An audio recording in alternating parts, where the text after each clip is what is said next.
Ito ang Sikat Pilipinas! Sa isang segment ng Kapuso Mo, Jessica Soho, nitong July 17, 2016, may pumukaw sa puso ng mga manonood. Ito ay matapos maipalabas ang isang ina na nawalay sa kanyang anak mahigit 20 taon na ang nakararaan. Ito si Lori Doliente at ang kanyang anak na si Earl. Ngunit ilang minuto pa lamang ang nakakalipas ay napuno ang social media ng impormasyon.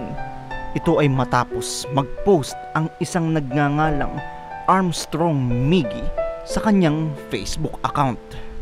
Ayon sa kanyang salaysay, 2012 nang malaman niyang siya'y ampon at magmula noon ay hinahanap na niya kung sino talaga ang kanyang totoong magulang. Ang kwento sa kanya ng kanyang kinikilalang magulang ay napulot siya sa basurahan. At yun lamang ang impormasyong kanyang alam. Kaya't laking gulat niya nang habang naglalaro siya sa kanyang cellphone ay tawagan siya ng kanyang mga kaibigan at sinabihan siyang manood ng telebisyon. At laking gulat niya nga nang makita niya na kahawig niya ang mga taong naghahanap sa kanya.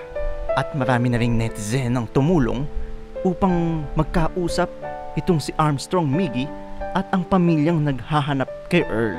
Kapansin-pansin naman sa mga larawan, nakahawig nga ng mga kapatid ni Earl itong si Armstrong Miggy.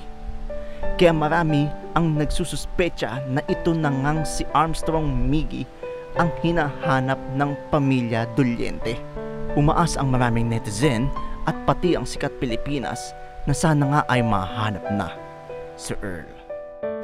Ito ang Sikat Pilipinas!